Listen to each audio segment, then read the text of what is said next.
நிறைய பேர் வந்து பார்த்தீங்கன்னா, ஒயிட் ஹெட், பிளாக் ஹெட் வந்துட்டு ரிமூவ் பண்ணணும்னு நினைச்சு, தப்பான வே வந்துட்டு வீட்டில் வந்து ஃபாலோ பண்ணுறாங்க. ஒன்று வந்து பார்த்தீங்கன்னாக்கா, பிளேடு வந்துட்டு ஷேவிங் பிளேடை வந்து ஸ்கின் மேலே வந்து வச்சு வந்துட்டு ஷேவ் பண்ணுற மாதிரி பண்ணுறதா இருக்கட்டும். இன்னும் சில பேர் வந்து பார்த்தீங்கன்னா, அவங்க நகத்தினாலே நைட்ஸில் போட்டு அந்த மூக்கு மேலே போட்டு நரன்னு இழுக்கிற மாதிரி இருக்கட்டும். இன்னும் பேர் பார்த்தீங்கன்னாக்கா, வீட்டில் இருக்கிற பிளாஸ்டிக் நாரை அந்த ஏரியாவில் போட்டு நல்லா தேய்க்கிறதா இருக்கட்டும். இன்னும் சில பேர் வந்து பார்த்தீங்கன்னா, வீட்டில் இருக்கிற எல்லா மாவும் போட்டு ஒரு ஸ்க்ரப்பர் மாதிரி ரெடி பண்ணி அந்த ஏரியாவில் அப்ளை பண்ணி நல்லா நரன்னு தேய்ப்பாங்க. இப்படி தேய்க்கிறதுனால ஒயிட் ஹெட், பிளாக் ஹெட் வெளியே வருதோ இல்லையோ, ஆனால் உங்கள் ஸ்கின் வந்து பார்த்தீங்கன்னா கண்டிப்பாக வந்துட்டு டேமேஜ் வந்துட்டு ஆகுதுங்க. இதுக்கு 2 ஈஸியான வே வந்துட்டு இருக்குது. ஸோ ஒன்று வந்து பார்த்தீங்கன்னாக்கா, சார்கோல் பீல் மாஸ்க். இந்த சார்கோல் பீல் மாஸ்க் வந்து நிறைய பேர் வந்துட்டு கேள்விப்பட்டிருப்பீங்க. நம்ம எல்லாருமே கேள்விப்பட்டிருப்போம்.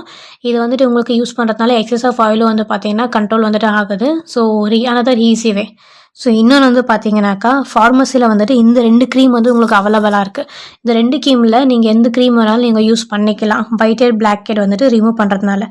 ஜின் கேர் எஸ்ன்ற ஒரு க்ரீம் வந்துட்டு இருக்குது. செபோல் ஜெல்ன்ற க்ரீம் வந்துட்டு இருக்குது. ஸோ இது ரெண்டுமே எப்படி யூஸ் பண்ணணுன்னாக்கா, முகத்தை நீங்கள் க்ளீனாக வந்து கழுவிடுங்க. கழுவிட்டு வந்து பார்த்தீங்கன்னா, நீங்கள் வந்துட்டு ஒரு ப்ராப்பராக ஒரு நல்லா இருக்கிற துணியில் வந்துட்டு முகத்தை வந்து தொடச்சிட்டு க்ளீனாக ட்ரை பண்ணிவிட்டு, இந்த ஜெல்லை வந்துட்டு ஒரு லேயராக வந்து ஸ்கின்னு மேலே வந்து அப்ளை பண்ணுங்க. எங்கே ஒயிட் ஹெட், பிளாக் ஹெட் வந்துட்டு இருக்கோ அந்த ஏரியாவில்.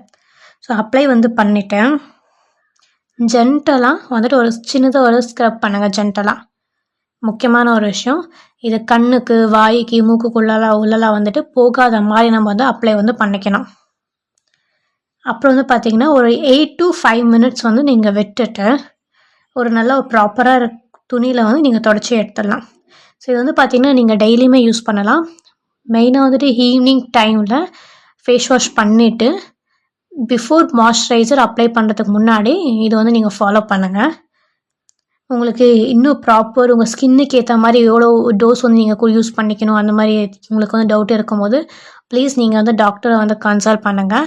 ஸோ இந்த க்ரீம் வந்துட்டு உங்களுக்கு பிளாக் ஹெட், ஒயிட் ஹெட்க்கு வந்துட்டு யூஸ்ஃபுல்லாக இருக்கும். ஆல்ரெடி யூஸ் பண்ணிகிட்ருக்கீங்க, யூஸ்ஃபுல்லாக இருக்குது அப்படின்னாக்கா கமெண்ட் செக்ஷனில் கமெண்ட் பண்ணுங்கள். தேங்க்யூ.